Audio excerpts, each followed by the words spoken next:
Record button now. Okay, and we can get started with introductions, and hopefully some more people will join us as we get moving.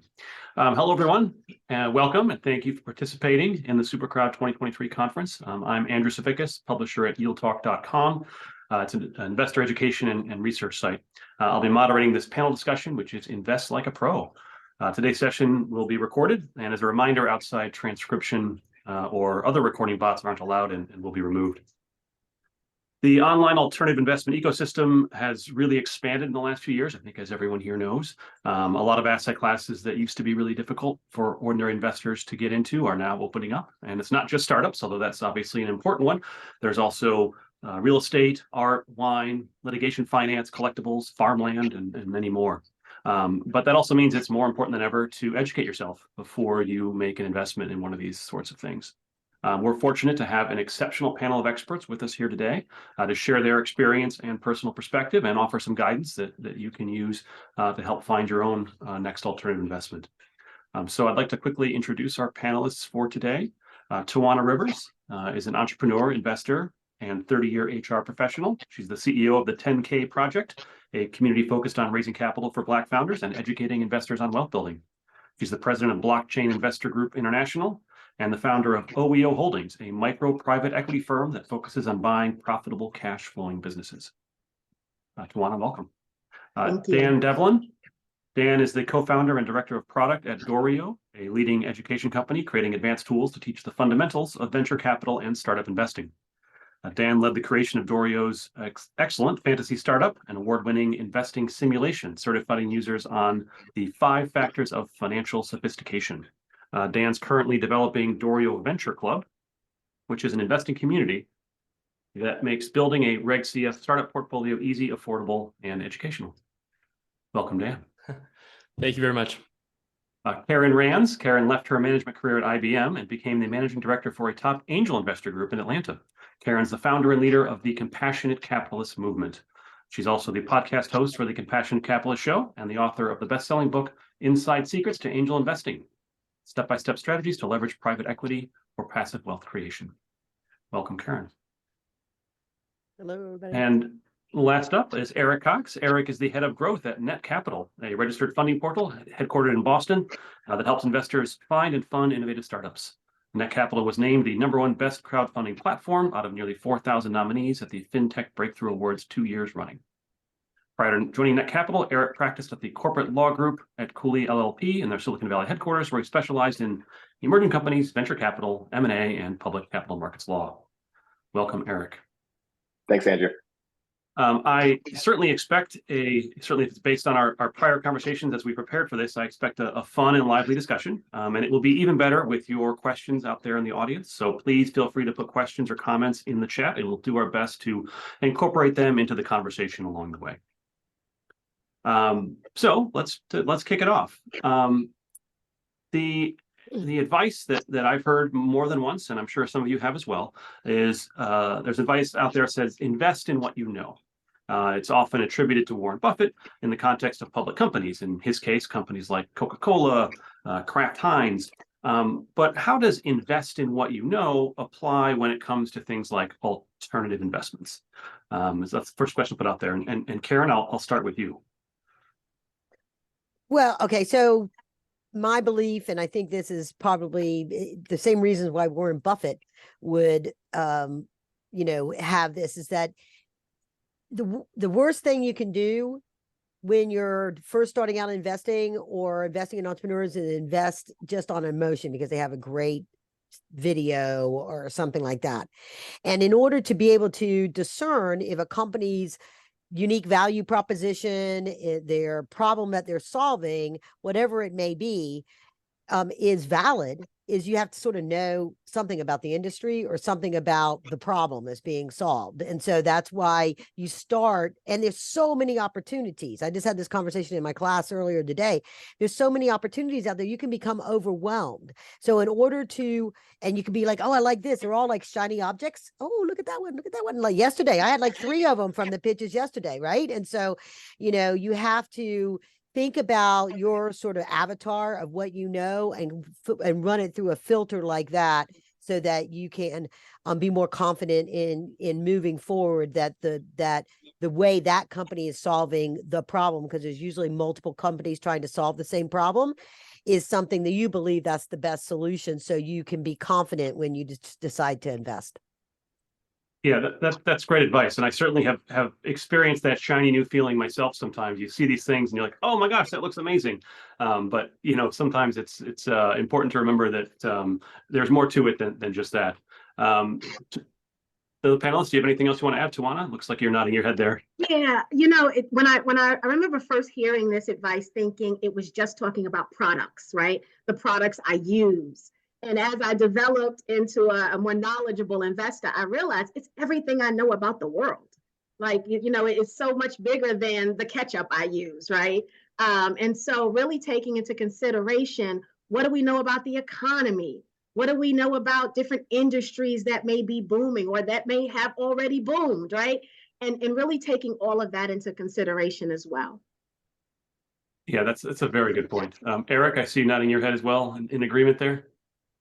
Absolutely. I think of what as a more expansive kind of take on it, like Tawana just mentioned, and I think we all know more than we give ourselves credit for. I think about like unboxing. Children are making money on unboxing, and the reason that is because that's a valuable insight. That kid's experience opening up a toy is valuable insight. I think every man, woman, and child should have a consulting company. We have expertise by virtue of our very singular existence that other people just don't have, and so don't shy away from the fact that you're an investor and an entrepreneur just because that's not your 9 to 5 is tracking candle graphs and looking for arbitrage opportunities. That doesn't have to be your investment thesis. But I think doing a deep dive on who you are and what you care about, the world that you'd like to see, all of those are a good place to start when you're considering investing, in my opinion. Yeah, absolutely. Dan, you look at a lot of deals as you're doing these Reg CF investments. Is that something that comes to mind for you? Is that kind of leveraging off what you already know? It does, and we've looked at a lot of deals, especially in the context of our company Dorio. And what I've kind of changed my opinion on this a little bit. I think absolutely, for anybody starting off, really take it quite literally. Invest in what you know. Don't invest or feel like you have to invest in something that you're not familiar with, because it's gonna lead to making bad investments. I think I kind of broaden it out a little bit further. Invest in what you know, or what it speaks to the importance of building a community. Invest in what people that you know, right? You can bounce ideas off other people. If you're interested in biopharma like myself, but I haven't taken a single science class beyond high school, right? If you know a doctor, bounce ideas off your doctor or your friend who's a doctor, right? And get their opinion on things, because I think eventually it's not realistic to only invest in one specific area. For one, you're going to miss out on opportunities, and two, you'll lack diversification in the long run. So kind of leverage your network as well, I think, is a huge piece of it, and important to build that community. So you're not just investing in a silo. Yeah, absolutely. That's a good point about not just what you know, but what the people that you know. And that's a valuable resource. Karen, did you have your hand raised? I just want to make sure Oh, no, I was just agreeing. Okay. And that the difference of the thought process, just to sort of add on to what Dan said, that's how angel groups have done it all along. They all come to the table with different level of experience in working in corporate America, different positions, different industries, different backgrounds, different their own networks. And that's part of the reason why they that model has succeeded and grown as it has, even though it was a secret for so long to be able to invest that way. It's because they did have it. And you think about stock clubs, right? How many little old ladies, sorry, but anyway, how many people within living rooms have gotten together with their friends and done that same diversification of knowledge to decide how they're going to do in the public space? And there's no reason why it doesn't. And I think some of the programs that you guys offer with your platforms, you're providing that within your communities itself too. Very good point. Thank you. And Karen, as long as we're talking right here, you've called one and done investments in startups and I suppose others things as well, as you call it the kiss of death. Can you explain what you mean by that?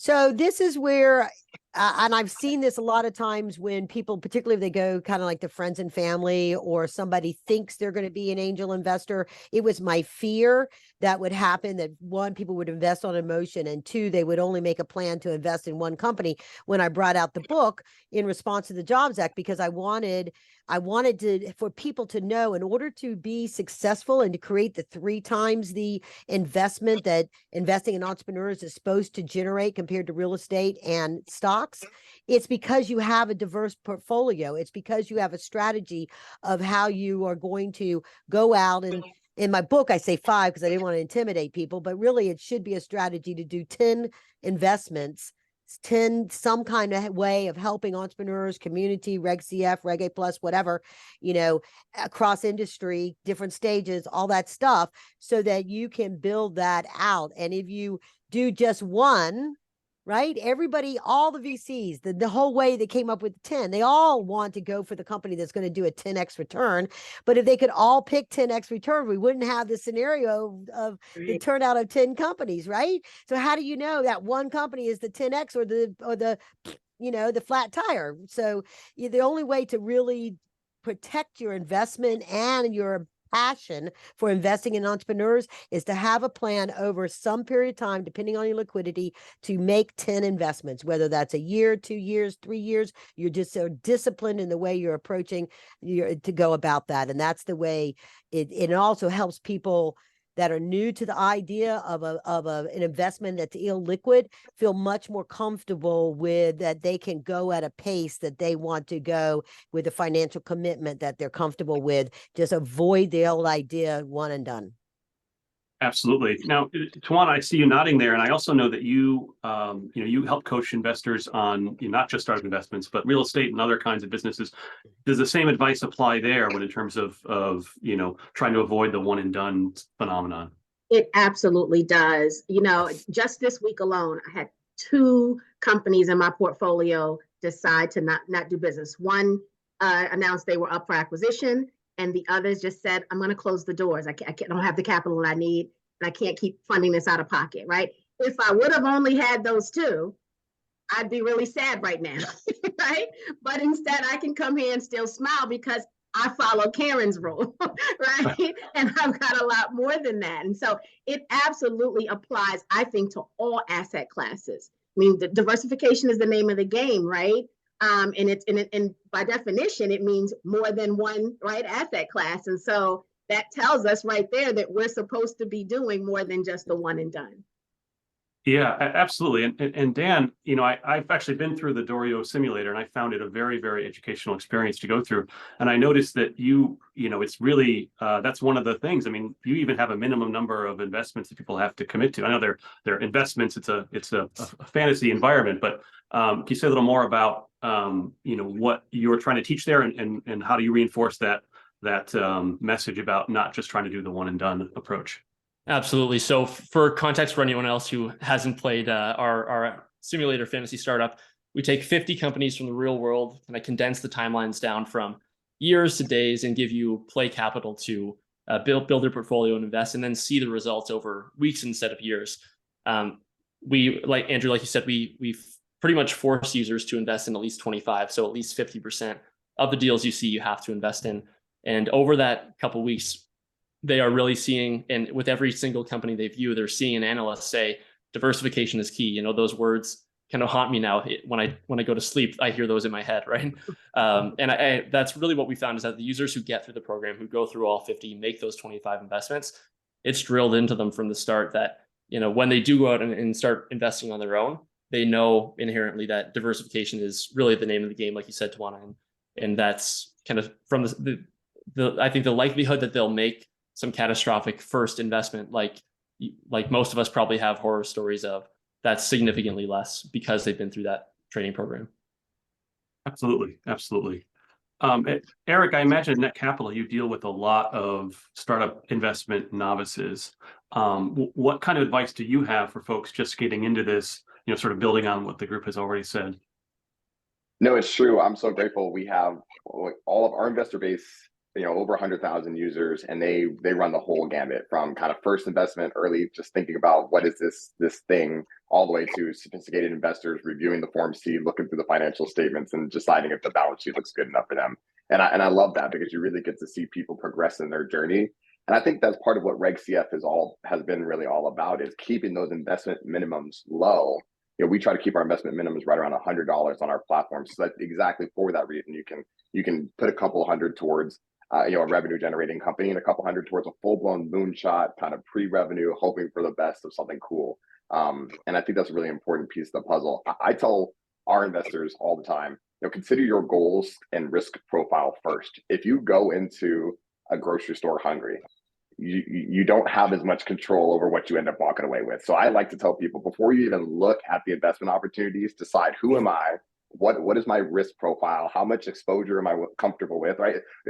You can't walk into Vegas and let the lights guide you to where you should be, right? Just think a little bit before you get into the space altogether, I think. That's a very important one. And then, once you do consider your risk profile, try to determine the risk level of the investment. Of course, that is probably one of the harder parts of this process. But for those who are unfamiliar, I generally start with the team. Most investors would say starting with the team, seeing who's running the shop, because generally speaking, that's more important than the product itself. If we're betting on the jockey, not the horse, is what a lot of us like to say in this space. So really trying to understand, are they serial entrepreneurs? Have they done something in this space before? Karen brings her experience in IBM into her consulting practice. That's the type of thing that you want to see, because that suggests that they have that understanding and that experience that might guide them well. I look at competitive landscape a lot.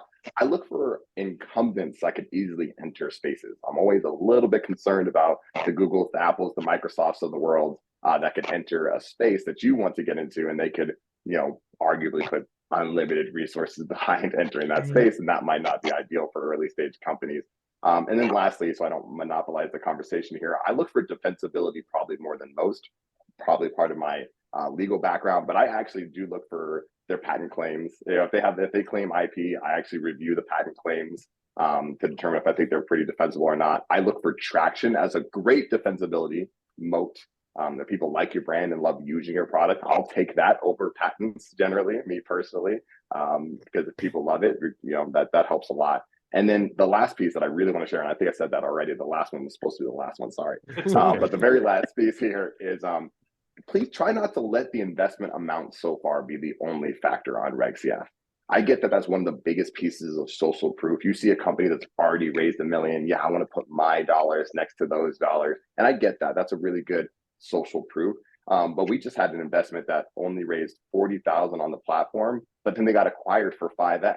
And those handful of people that got in on that $40,000 investment, that was great. 5x in a couple of years, that's a really good return profile. But if you had invested only on the fact that they hadn't got to 100,000 yet, you could have really missed out on that investment opportunity. So that's a little bit of my last little tidbit there. Try to do more than just the easy part, not just the green bar is that far, go ahead and take my money. There's a lot more things to consider, in my opinion. Sorry, that really was the last one. Yeah. No, that's okay. I love that advice, Eric, because I tell my investors that all the time at the 10K Project is we can't always chase the shiny thing. We don't even know what went into those other people making the decision to invest, and somehow they became the expert. Yes. Right? It's like, we've got to do the due diligence for ourselves. Yes, absolutely. And Eric, you also, I'm glad you pointed out the investment amounts for Reg CF, where in many cases this is $100, it's $200. And I know when I was first starting out with some of these investment opportunities, it was overwhelming. Like, I was so nervous of making a mistake. And what I ultimately came down to was, I decided there was an amount of money that I was willing to say, this isn't really about investing, it's about learning. And even if I lose this all, what I'm going to get out of this is the experience of going through the process. And when I did it that way, it really changed the attitude and made me much more comfortable saying, you know what, your example, $100. I mean, how many of us could spend $100 in a weekend on, food and drinks and, outing with the family? It's just, instead choosing to say, I'm going to spend that money and invest in my own development and education. And it's not just about trying to pick that one hot winner, but it's about really developing your own skills as an investor. Tomorrow, you work with a lot of people making investments for the very first time in these kind of categories. in addition to, not doing the one and done thing, you've talked about really, helping people understand how to develop an overall strategy for investing. Can you, share at least a little bit of that advice that you might give someone into how to develop that overall strategy and thinking about investing as a holistic thing rather than just individual opportunities? Yeah, I think the first thing is they need to have a strategy, right? You've got to convince them that they need one. That's the first step. A lot of people don't understand that if they're truly trying to build wealth, that it can't just be throwing the dart at the dartboard. It has to be strategic. And so they have to think about their age, their risk factor, what they've already done, right? The time frame they want to meet these goals. What are the goals? Are the goals realistic? Like all of those things they really, really want to think about. The accomplishments in the industry is important once you actually start to consider something. It doesn't mean that innovation won't, come in and change the way we know life, but it doesn't always work that easy, right? So they have to really, really do their due diligence. Again, I drill, and I don't know how many times in a week I say due diligence. Like I feel like I need a T-shirt or something. But it really is about that. It's about educating. You guys said it. Eric said it. You said it, Andrew. It's about educating yourself and really making informed decisions based on putting yourself out there and learning more about it. It just can't be on a whim. And so having a strategy, knowing you need a strategy is key. Absolutely. Absolutely. Sometimes our best teachers, this is my experience, our best teachers are the mistakes we make along the way while trying to learn. I'd love to go around and hear from each of you about some of the lessons that you've learned from mistakes that you've made along the way in your own investment journey. And I appreciate, people being willing to share some of that. I know it can be challenging sometimes, but it's so important. It's such a valuable lesson. Karen, if it's okay, we'd love to start with you. Oh, yeah, sure. So, my number one mistake, investing on emotion. That's why I always say that's the number one problem. There's three things that will kill a deal, besides the due diligence and marketplace and all that other kind of stuff. But it's investing on emotion, one and done. And then does the company actually know how they're going to get their next level of capital? So all the deals that I have that are just sitting flat, and I think this is the case of most angel investor groups, which I wish I could get through their heads. They could get those companies out of their flatness if they would put them into a Reg A Plus platform to be able to raise that next round of capital that they couldn't get from venture capitalists. But it's that, those things, right? And so the one, he keeps reinventing himself, and he's grandfathered me into another, iteration of what he's trying to do. But that was such an emotional decision at the time, and I'm thankful that I'm in this new track that gets to go to the next level. And maybe that I keep advising and all that kind of stuff. But if I had used my own rules, I wouldn't have invested the first time. Absolutely. Well, thank you for sharing that, Karen. Tawana? Yeah, it's the emotional thing. When I started investing, I thought I could invest in every Black woman that started a business because the stats said the Black women need money, right? and all I ended up with was broke, right?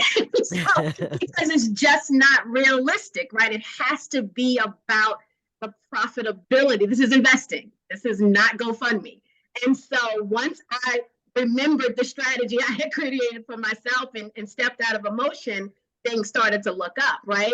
But it is that's the hardest part, Karen, really is to get out of your own head and really think about this as a business. Our portfolios are a business.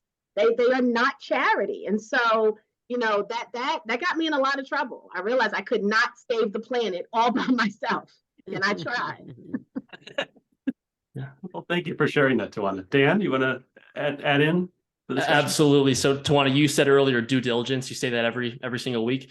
That's mine, absolutely for sure. And not just due diligence broadly, but knowing where, especially in kind of the RICF crowdfunding space, knowing where to look for certain red flags if you wanted to develop your own list of red flags.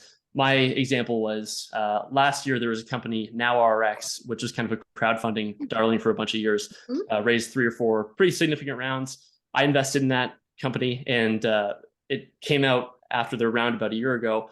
Came out about 5 months later that they were going bankrupt, and it came out of nowhere. Everybody was pretty surprised, and I was certainly surprised. And as the details kind of came out, I'll cut to the chase. It basically emerged that the company was raising at the time via Reg CF, kind of as a last resort.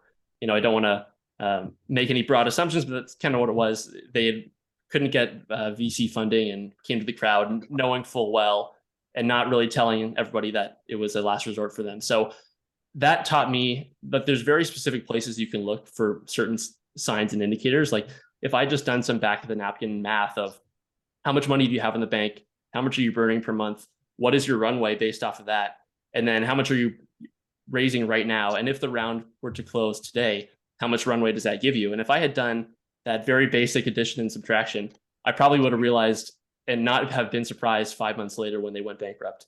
So that's there's a whole list of things I think you can develop. That's certainly what that one taught me. Great, thank you for sharing, Dan. Eric, do you have a lesson learned you'd care to share? Yeah, I'll add one here. And for the record, I was not invited to invest in this deal, but I think about this deal all the time. I try to remember that we might not be representative. The example that comes to me is Airbnb.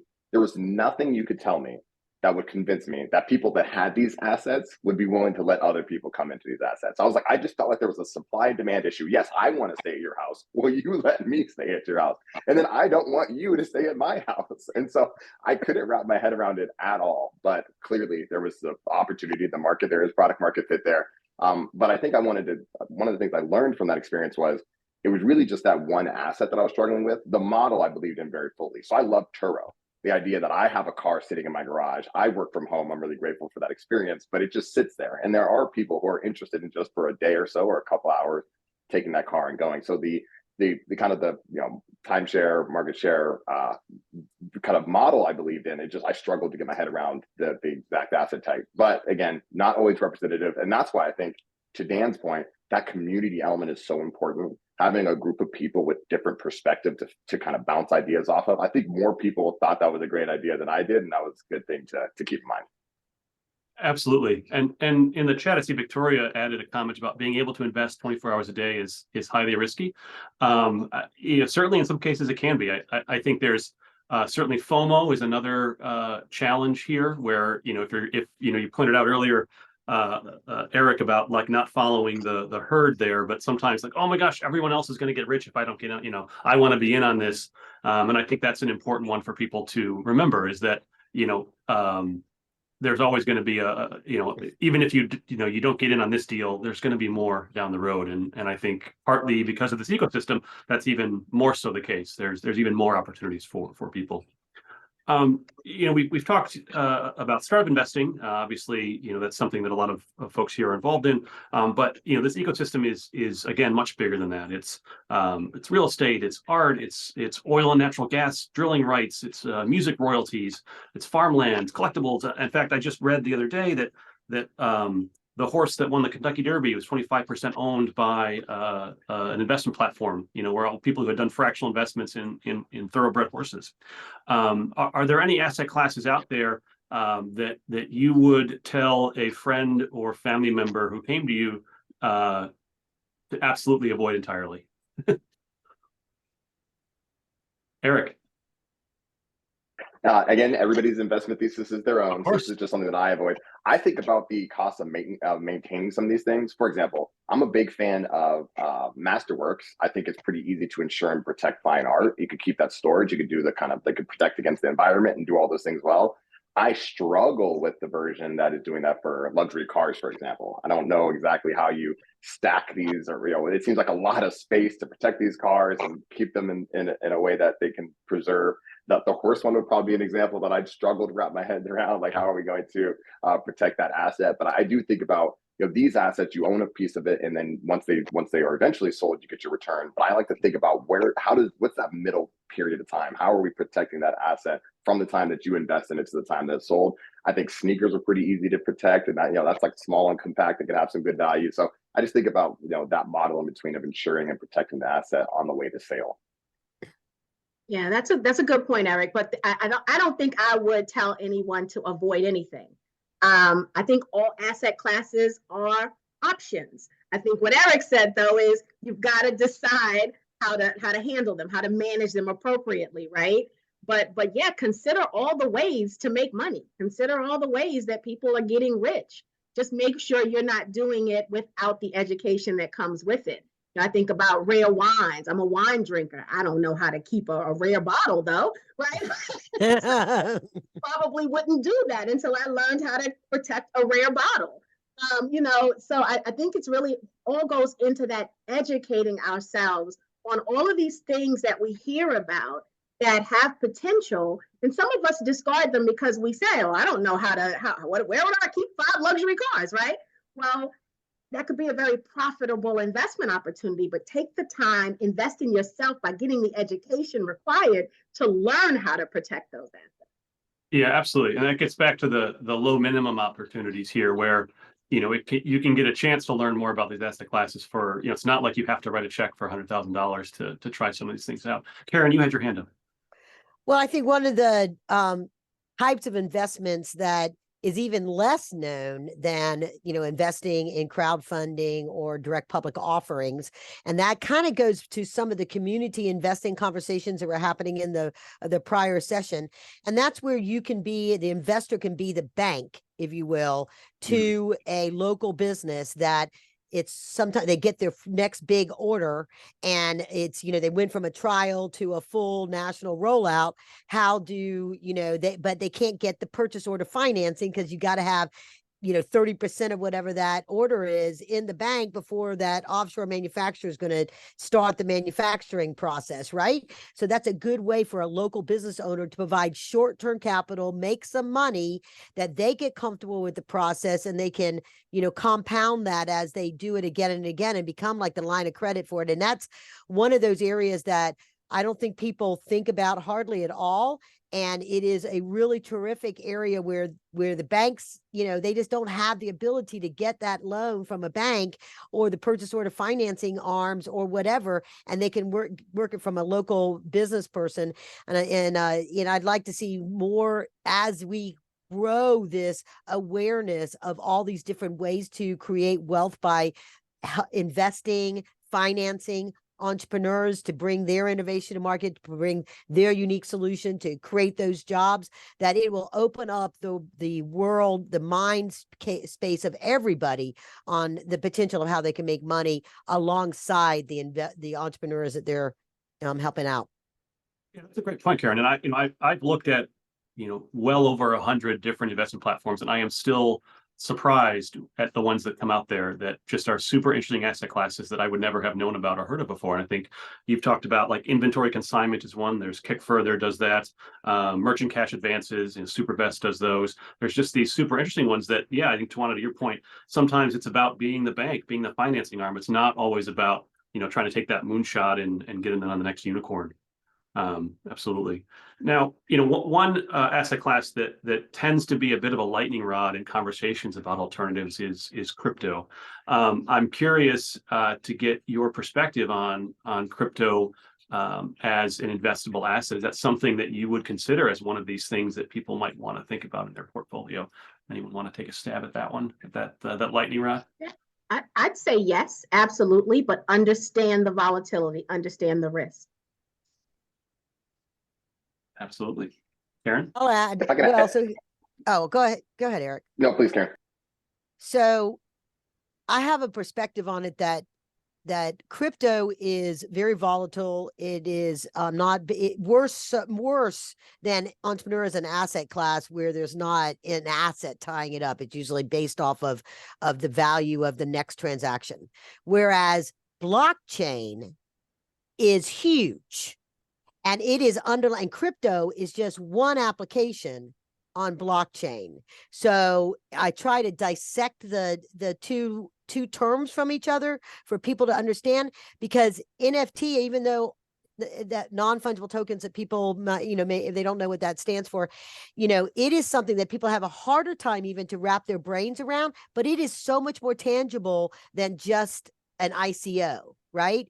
Because it is protecting something in the digital world that we don't really we haven't been able to protect and we haven't been able to provide value or, any kind of compensation for the people that have been creating some of those digital assets. And so I think it's important as a industry to become familiar with the nuances within there, because blockchain is changing supply chain, changing financials, changing smart contracts, real estate. It's changing everything the way the internet changed it 2 decades ago. Yeah. And so not to be afraid of that, but just be very cautious when it comes to a specific ICO kind of a digital currency.